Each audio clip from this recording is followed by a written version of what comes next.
Wasted money on cures. Forgot how to fix myself. They say that time is free. Then why is it so precious? Oh, I'll say memories in my head, like Polaroids on walls. They remind you to look ahead. Time is running out.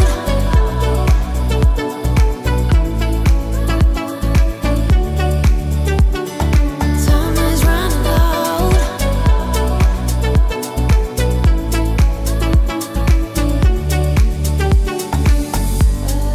Lately I've lost my track. I've sailed the deeper seas, hoping to find something to bring back better times. Oh, I'll say memories in my head, like Polaroids on walls. They remind you to look ahead. But time is running out. Time is running out. Time is running out. Time is running out. Time is running out. Time is running. Time is running out.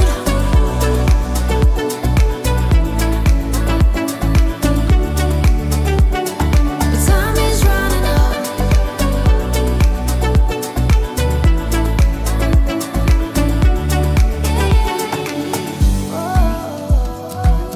What if my best days are over? They can be over.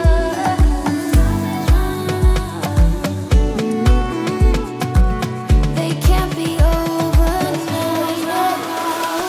Time is running out. What if my best days are over? They can't be over now. Time is running out.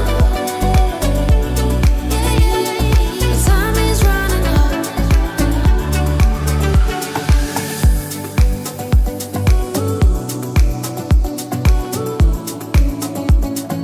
Time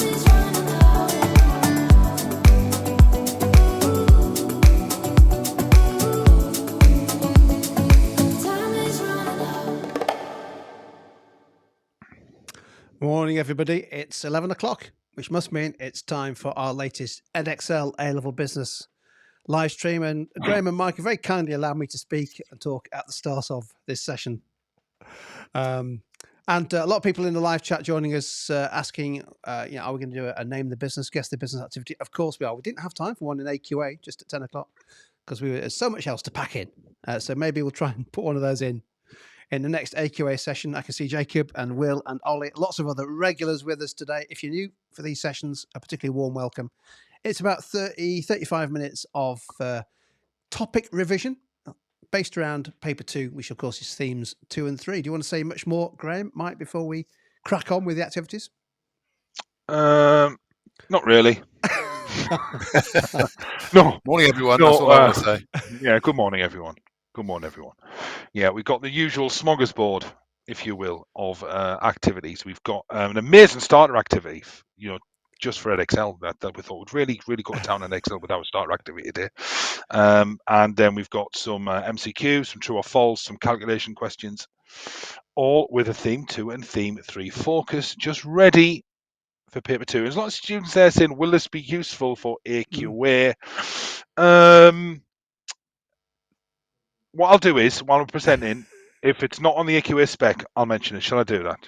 Shall I mention that? Would that be useful? Ideal. Are you able to go through the structure of a 10 and 12 mark question? We'll do that in our warm-ups next week rather than today. Graham, I'm from Chester. How was it the other day? Resplendent, Lewis. My sister-in-law lives there. It's a beautiful place. So on screen, we're going to start with an activity called mission statements. So what we've got 5 mission statements, and I remember mission statements are part of theme 3. So a typical question might be, assess the value of a mission statement to a business such as maybe one of these. So we've got 5 mission statements here. What I'd like you to do is see if you can work out what they are. But if you think you know the business they relate to, you need to put a number in front of that. So, well, just like the number 2 and tell us what it is. So don't just put the names of the business in, because that will not, already within Google. But what does that relate to? So if you think, for example, number 1 is Google, put 1 Google, that type of thing. So, we've got lots of stuff coming in there. I hate mission statements with a passion. So Jacob there, Google, Expedia, Checker Trade. We won the Checker Trade trophy a couple of years ago. Meta, Co-op, Chill Station, Skype. Now this is interesting, isn't it? And it is. There's more to this activity than meets the eye, Mike. I'm sure you'll concur that actually the value of a mission, if you can't really tell the name of the business from what the mission statement is, how valuable is it? Are these just PR exercises? Do they forge a culture within the business? So we really need to get under what a mission statement is. So we've got to organize the world's information universe accessible and useful to help people around the world plan have the perfect trip, inspire and develop the builders of tomorrow, to bring the world closer together, serving our customers, communities, and planet a little better every day. So some are correct, some are that number three there, inspire and develop the builders of tomorrow. I've only seen one person, which is Archie, get that one right. That is Lego. That is Lego. So shall we reveal the answers to these? So the first one was Google. The next one was TripAdvisor. Inspire and develop the builders of tomorrow, Lego. To bring the world closer together is Facebook. Serving our customers, communities, and planet a little better every day was Tesco. What team? Mike doesn't follow sport; he just watches rugby. So, shall we move on? Well done, everyone. Well done, everyone. So we've got some true or false activities there. The concept is simple. Read the statement, decide whether it is true or false. So cost of sales plus gross profit equals sales revenue. Do we need to know individual mission statements for the exam? No, you don't. If possible, in an extract, you might be given, a mission statement as part of an extract, and you might have to assess the value, but you wouldn't need to bring in your own mission statement. So cost of sales plus gross profit equals sales revenue. Is that true or is that false? What do we think?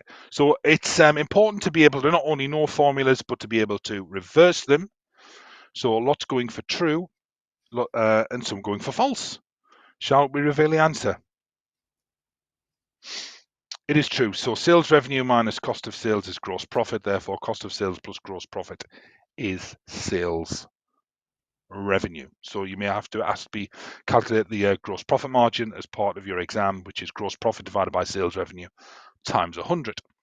Okay, next one of these. So the formula to calculate the margin of safety is break-even output minus actual output. Is that true or is that false? Now, from memory, I can't remember seeing a margin of safety question being examined in the full A-level. It was examined at AS in 2017, I think, but I don't recall it being part of the A-level. So that means nothing, of course. It may be on the exam, it may not. We can't predict the future. So the formula to calculate the margin of safety is break-even output minus actual output. The majority are going for false. Some couple going for true. Should we reveal the answer? It is false. It is the other way around. Well done. So it's actual output. Well done, Heather, there, for helping us out there with the actual formula. Next one, please, Jim. So the formula to calculate the asset test ratio is current assets minus inventory divided by current liabilities. Is that true or is that false? So the asset test ratio, a key liquidity ratio in addition to the current ratio. So what do we think? Remember, any calculation questions you're going to find on paper 2 will all be worth 4 marks. So use the formula of, write the formula down. If you don't know the formula, write a definition of it, show your process or your workings. then show your answer. Now, some there we've got there, James. There, the ideal is. I would personally stay away from ideals because it really depends on the business. Some businesses can operate at much lower level of liquidity than others. It really does depend. Textbooks will say an ideal ratio is between this and this. You know, you've got to take the business into consideration. Shall we see if this is true or false? It is indeed true. Some students, I've seen multiply that by 100 and express it as a percentage. You don't do that. You don't need to do that. Do we have to use the ratio sign? You should really. You know, you should really. Wouldn't be able to tell what it is from that? But yeah. So Boa Tobias there. Yeah, Tesco's current ratio at the minute, because we were talking about this in our live cinema workshops, it's just lower than that. It's about we'll round it up. It's about 0.38 at the moment. It's a cash generating business that operates at much lower levels of liquidity. So Adam there, never heard of the acid test, not on the AQA specification. Don't panic. Don't panic, Mr. Manring. Don't panic. So over to Mike now for some multiple choice questions. Thanks, G, and apologies for not being a football fan, or football as I would call it. I follow Bristol Bears, so you could debate whether I'm a rugby fan either, but that's what I follow. So a few multiple choice questions for you. First of all, which one of the changes below would lead to an increase in the break-even point? So which would lead to an increase in the break-even point? We've got a decrease in A, fixed costs, B, margin of safety, C, variable cost per unit, or D, selling price per unit. Do we think it's A, B, C, or D? Which of these decreases is going to lead to an increase in the break-even point? Read carefully, and think about that break-even output formula. Decide what is going to lead to an increase in the break-even point. Lots of answers coming through. A mixture here, mostly between B, C, and D. So we seem to have taken A out of the equation. B, C, and D. Not sure who was first with the correct answer, but one of you or some of you have got the answer right. And the correct answer here, of course, is D. A decrease in the selling price per unit is going to lead to an increase in the break-even point because it is going to reduce contribution per unit, which is going to increase break-even. Decrease in fixed costs would reduce break-even. Decrease in the margin of safety wouldn't actually affect the break-even point. A change in the break-even point might affect the margin of safety, and decrease in the variable cost per unit is not going to increase the break-even point, it's going to reduce it. Well done if you got that right. Let's go on to our next one. The shareholders of a business provide 80% of its capital employed, and it has more current assets than current liabilities. The business has A, high gearing and low current ratio, B, low gearing and high current ratio, C, low gearing and a low current ratio, or D, high gearing and a high current ratio. So shareholders of a business provide 80% of capital employed and has more current assets than current liabilities. A, B, C, or D? What do we think the answer is going to be? Again, a mixture coming through. Think about the formula for the gearing ratio. Think about what gearing measures. Think about what the current ratio measures as well. A whole range of answers. I think I've seen every possible answer here. Correct answer is on the screen. And there Jim's just revealed that it is B, low gearing and a high current ratio. If 80% of capital employed comes from shareholders, then only 20% comes from non-current liabilities from loans. So the gearing is going to be relatively low. The current ratio is going to be high because they've got more current assets than current liabilities. So B is the correct answer there. Well done if you got that right. A few explanations there in the chat window as well. Let's have a look at our third multiple choice question. A business introduces more machinery into its production process, and this leads to a 5% increase in capacity and a 2% increase in unit costs. 5% increase in capacity, 2% increase in unit costs. Are they becoming more capital intensive with economies of scale? If you think that, put A. If you think that they are more labor intensive with diseconomies of scale, put B. If you think they're more labor intensive with economies of scale, put C. And if you think it's more capital intensive and diseconomies of scale, go for D. Answers coming through already. And lots of agreement here, I think. Doesn't mean we're all right though, does it? Not necessarily. But actually in this case, I think we are. D is the correct answer. They're more capital intensive. They're introducing more machinery, so definitely more capital intensive. The increase in the business's capacity is leading to an increase in unit costs. So that would be diseconomies of scale. Lots of correct answers on that one. Really well done. A couple of two-statement MCQs here. Statement 1, an increase in capacity utilization must mean a business is producing more output. Statement number 2, a decrease in inflation from 8% to 5% means that prices are falling. If you think both statements are true, go for A. If you think one is true but 2 is false, go for B. If you think that 1 is false but 2 is true, go for C. And if you think they are both false, go for D. A, B, C or D. Of course, Edexcel, no multiple choice questions in your exam paper, but a really good way of practicing knowledge retrieval. In this case, 2 different areas, capacity utilization and inflation. Answers, yeah, mostly between B and D at the moment. Between B and D. So we're recognizing, or we think that statement number 2 is false. Not so sure perhaps about statement 1. Let's reveal the answer, please, Jim. It's D again. It's D again. They're both false. Notice that word must there in statement number 1. An increase in capacity utilization must mean a business is producing more output. No, the capacity could have been reduced. They could be producing the same output. Their capacity utilization would increase if their total capacity, their total productive output had been reduced. And there James has stolen my thunder and said it far more, or written it far more concisely than I've said it. Statement number 2, decrease in inflation from 8% to 5%. Prices are still rising.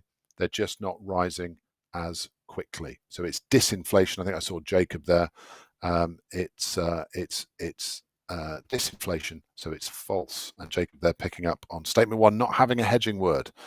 Gosh, we are really picking up on this exam technique. Well done. Last one of our multiple choice questions. Another 2-statement MCQ. First of all, the payback period ignores net cash flows after the cost of the investment has been repaid. And statement number 2, the sales revenue of a business can be found on the statement of financial position. So payback period ignores net cash flows after the cost of investment. Statement number 2, sales revenue of a business can be found on the statement of financial position. Same as before, A, B, C or D. Put your answer in the chat window and we will reveal the correct answer in a few moments. I think I've seen all 4 possibilities here, so we're not perhaps quite so sure about this. Investment appraisal, often an area of difficulty or something that students find challenging. Payback, and of course then financial statements, statement of financial position, statement of comprehensive income. Let's have a look at the correct answer. It's B. Well done if you got B. Why is it B? Well, it's B because statement 1 is true. Payback does indeed ignore cash flows after the investment's been repaid. It's only concerned with time. When do we get the money back? So it ignores everything that happens after that. Statement number 2, sales revenue of business, is found in the statement of comprehensive income, not in the statement of financial position. So statement number 2 is false. Superb stuff. Thanks for all your contributions. G, I'll hand back to you for the next activity. Cheers, Mike. So we've got an investment appraisal question, average rate return. If you'd just done the AQA session, we've done average rate return there because it is the investment appraisal technique that students do tend to struggle with the most. So we've got a business considering a £600,000 investment. The net cash flows can be seen in the table below. What we'd like you to do is work out the average rate of return of the proposed investment to 2 decimal places. Jim, start the music, please.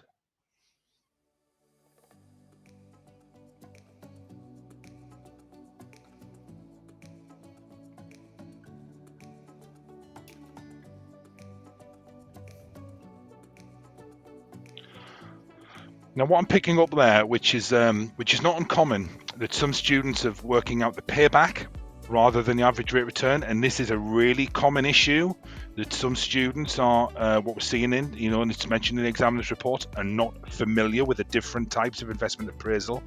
So a lot of students are still writing, and obviously there might be a little bit of a delay here when I'm saying this, are writing down the payback period rather than the average rate of return.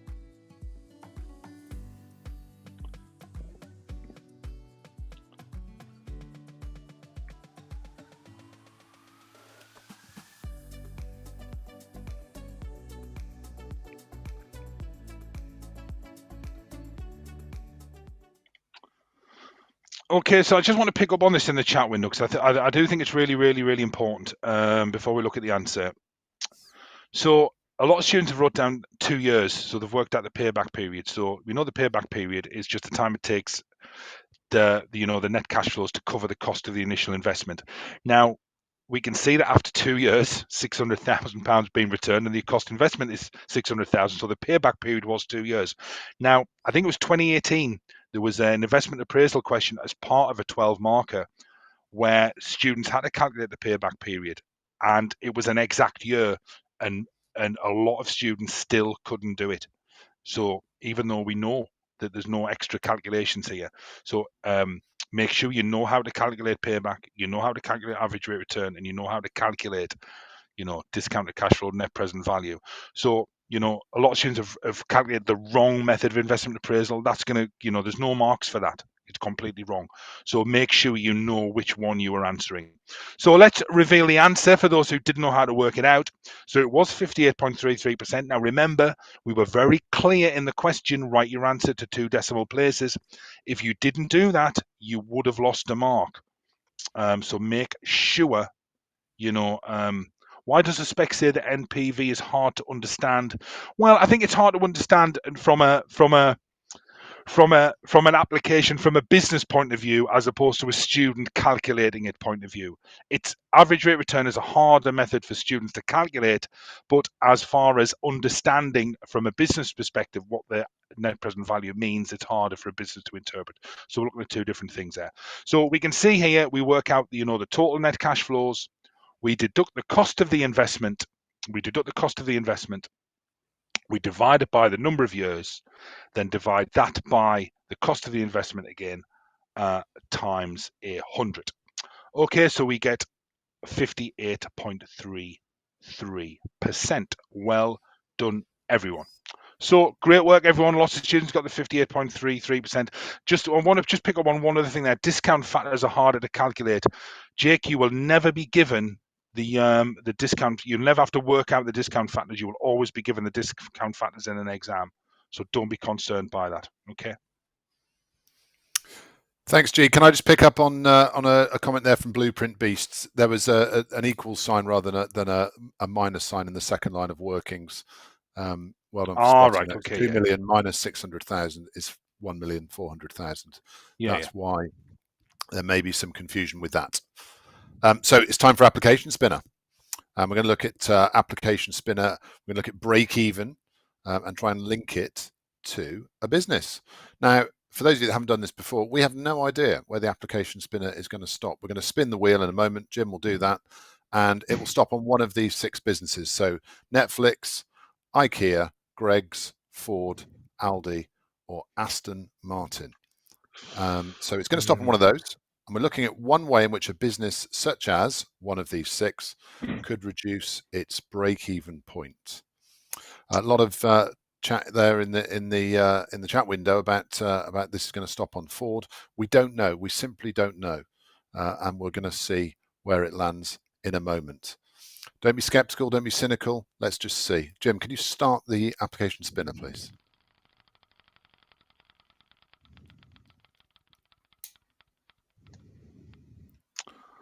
Well, it's not Ford, but it is another car manufacturer. In my opinion, not as good as Ford, of course, but Aston Martin. So we're looking at one way in which a business such as Aston Martin could reduce its break-even point. Of course, the Application Spinner, as the name suggests, we're working here on application. We're trying to link break-even concept to this particular business, this particular scenario. So Aston Martin, how could they reduce the break-even point? One way, try and get, if you can, some such as seasoning in there to make it very specific to this business and this industry. Of course, right for paper 3, isn't it? So let's have answers in the chat window, please. One way in which a business such as Aston Martin could reduce its break-even point. Here they come, lots of answers coming through now. So we've got Zach with an increase in selling price because their PED is likely to be more inelastic for luxury cars, so customers will still buy. And Chill Station, they could change suppliers such as leather for the seats, so this could reduce their variable costs per unit. Leather for the seats, such as seasoning there. Really good stuff. Jacob, nice photo, Jacob. Where's G in that? He must have been holding the camera, was he? Increasing the prices of their cars, such as the Vantage, due to their inelastic demand for their luxury cars that are mainly bought by millionaires, such as Jim. And then moving on to Chris, one way in which to reduce the break-even point is to attempt to reduce variable costs for items such as car parts, bonnets, or tyres. We're seeing lots and lots of such as seasoning here, which is really good. One more from Jake, and then we'll look at our suggested answer. Decrease variable costs, e.g. by choosing a cheaper supplier of leather for their seats to increase contribution per unit.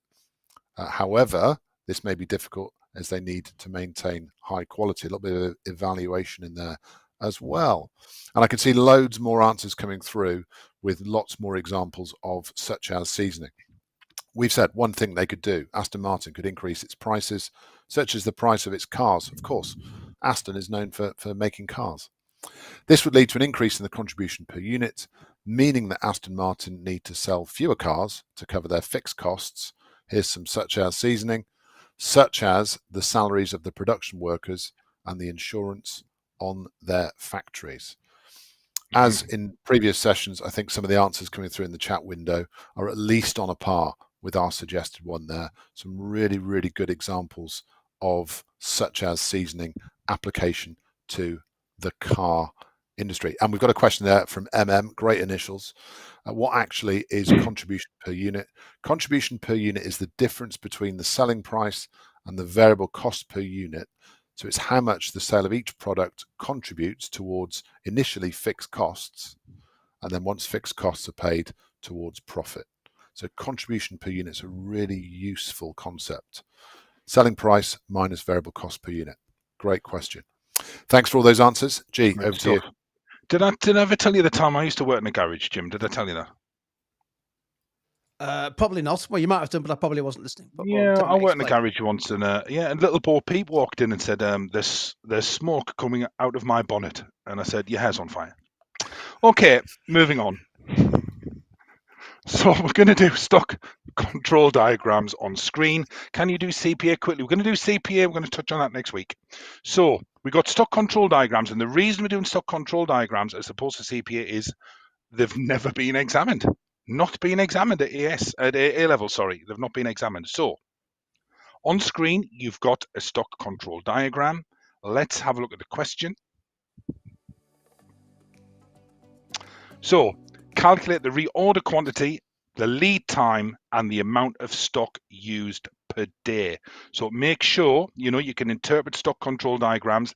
Not only is it right for paper 2, it links intrinsically to paper 3 in the UK car industry when we're talking about inventory control, just in time. So it could come on, paper. Joe's saying it was on paper 1, AQA Joe, not Edexcel. So can you work out the reorder quantity, the lead time, and the amount of stock used per day? Jim, can we now start the music, please?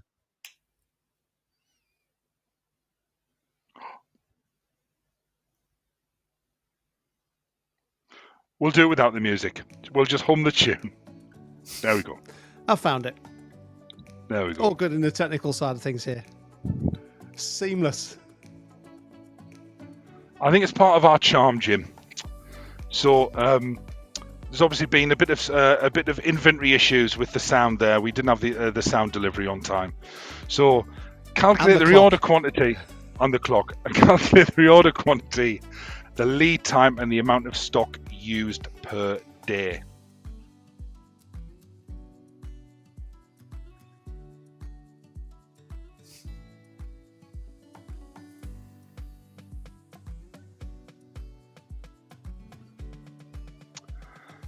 Yeah, it's good to good to see lots and lots of answers. This was examined by a different exam board last year. A lot of students really couldn't answer it, couldn't do it, and it was a question that was, a lot of students left the question blank. So let's reveal the answers. So lots coming up on screen. So we've got, obviously, the maximum stock level was 60, the buffer stock level 20, so that gives us the reorder level. You can see that a stock is, an order for stock is placed on, say we'll just go from left to right on day 2, and then it's received on day 4. So the lead time, the difference between when an order is placed and the stock being received. We can see that over a 4-day period, the business has used 40 units, therefore it's 10 units per day. So great question there, MM. Would you get marked down for not putting any units on this? Well, there is a possibility that you could. It's impossible to say because it depends on, when papers are marked, they go through a standardization process. So, but you don't take the risk. Make sure, you put units, percentages, wherever. Make sure you always do that. Okay. So well done, everyone. Great answers. Superb. Thanks, G. So we're going to do an exercise called Give Me, and we're looking at stakeholders here. And there are several stages to this. So we've got Cost Less PLC, a discount supermarket chain with over 200 UK stores. Choose one of the situations from the 3 that are listed and give me the impact on the stakeholders of the business and any potential conflict of that situation. So the impact on the stakeholders of the business and any potential conflict between stakeholders of that situation. 3 scenarios to choose from. Choose one. You can put your answer in the chat window. First of all, Cost Less introduced several self-service checkouts in each store. Secondly, Cost Less decided to close 20 unprofitable stores. And thirdly, Cost Less increase employee pay by 6%. So we've got 3 scenarios. Choose one of those and we'll start the clock right about now.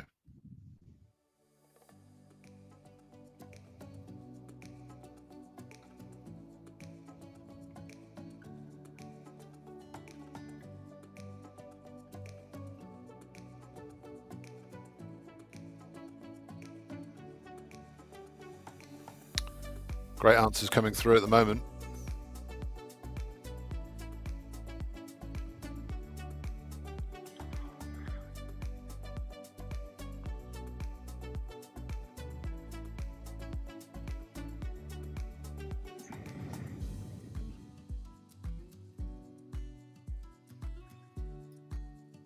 Keep them coming through, another 20 seconds or so.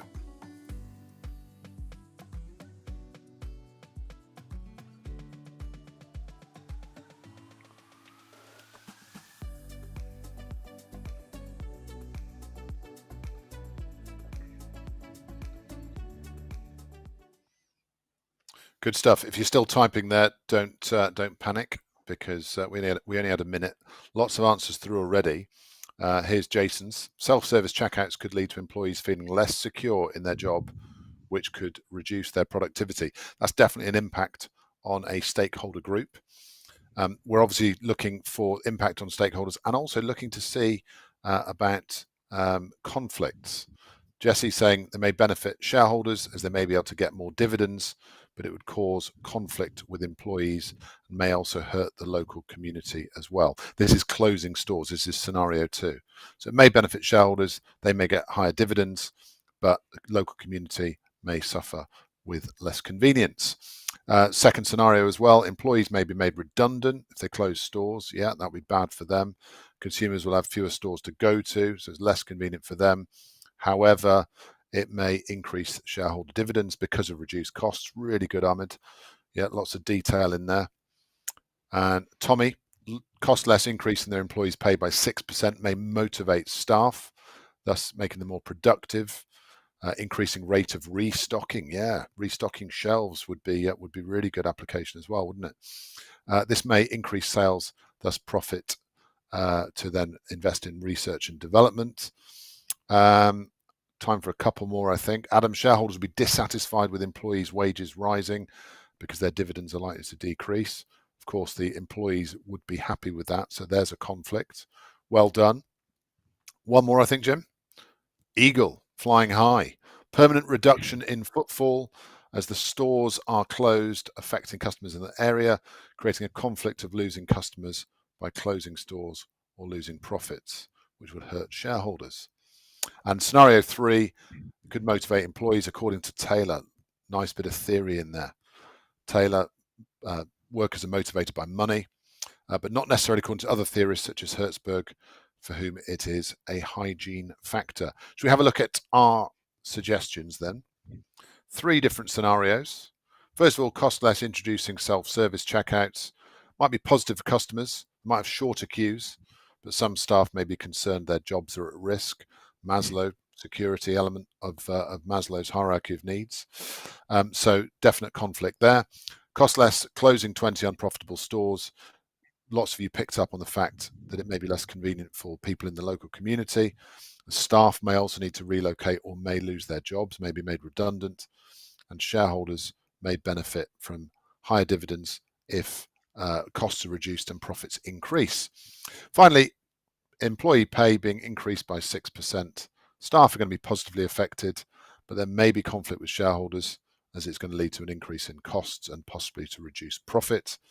Prices may need to be increased, which could also have a negative impact on customers. Lots and lots of really good answers have come through there. G, I think it's over to you for what I believe is the last activity. It is, and I appreciate that Jim's got another live stream at 12. But after this, I just want to quickly go back to, there was a lot of confusion on we'll do it after this. I think we'll do it after this activity. Is that on the inventory control or stock control chart?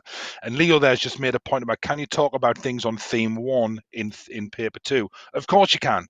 You can, you won't be asked on things that that would have been on paper 1, but you can certainly bring in anything on the specification to support the analysis and evaluation in your answer. So absolutely you can, no problem at all. So again, we've got this, and I'm getting a bit offended now that people think this is rigged, because it's not. It is 100% not rigged. I didn't know I was going to say that. So we've got one way in which a business such as, and we don't know, what could it be, could benefit from growth. Now, it could be Aston Martin. We had Aston Martin before, but it could be Aston Martin. Got no idea at all what it's going to land on. So whatever it lands on, we're going to apply how that business could benefit from growth. So for the final time, Jim, start the spinner, please.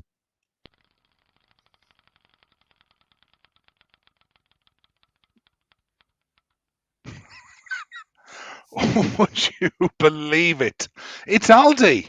It is Aldi. So what would like you to do is just think of how Aldi could benefit from growth. So Aldi, as we know, now the UK's 4th, largest supermarket and market share, overtook Morrison's recently.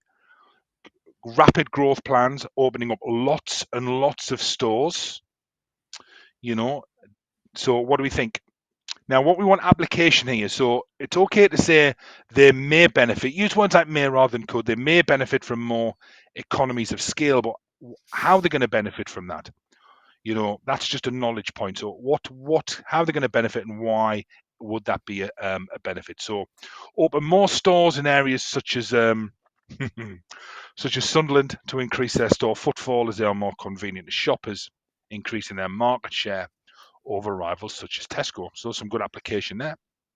Aldi could have high, now that is Chill Station, that is really, really insightful, because we use a really good model of theory there. Aldi could have higher bargaining power over suppliers and get cheaper products. So what you can do is, that is a really good way of building depth, is trying to link models and theories together. So economies of scale and Port's 5 forces are intrinsically linked. So greater bargaining power, purchasing economies of scale, negotiating cheaper prices from suppliers for their products such as fruit and veg. Now remember, all of these points are great. In an exam, we would need to explain how and why that would benefit Aldi. So taking Anna's point there, it could allow them to maintain their current low prices, or maybe lower their prices even further. They're a discount supermarket, which could allow them to be even more competitive. So great stuff there. Should we see what we had? We'll take that one last one. Bulk buying beans and milk. Aldi sell beans, Aldi sell milk. This could allow them to reduce average costs. I think someone's So, I think it was a call there. Can we reveal the answer that we had? So one benefit is economies of scale. By growing, such as opening new stores, Aldi may benefit, that's a hedging word, from further purchasing economies of scale by negotiating bigger discounts with their suppliers, as they will need to buy more stock. That's not an assertion. They will need to buy more stock, such as grocery items, to stock their stores. This could allow them to reduce their costs and therefore their prices. So we can just see how, a good technique, exam technique, start with a point, develop that point in context, and that is the way we can get really good depth of analysis. Can we just go back, Jim, please, to the... So there was a question there about amount of stock used per day, and some students couldn't work it out. Well, we can see that if we start, the business starts with 60 units, and by the end of day 4, they've used 40 units. So 40 units over 4 days is 10 units per day. So the amount of stock used per day, is basically the reorder level divided by the number of days. So we can see that they've used, 40 units of stock over a 4-day period. You can see that we started at 60. We can see that on the graph. We've ended at 20 on day 4. So day 0, 60, day 4, 20. That's 40 units. Divided by 4 is 10 units per day. Whew, we packed a lot in there, didn't we? We crammed a lot in. Really good. There was a question there. Yeah, sorry, Mike. There was a question there from an AQA student just asking about inventory control charts because they were examined on paper 1. Does that mean that they can't be examined on paper 2? There's no restriction. I wouldn't spend time trying to guess what's going to come up and what won't come up. Just make sure you know all of it. Yeah, don't forget Ofqual have required exam boards to make their papers non-predictable. So that could mean multiple testing of the same topic across in a particular year, or not at all.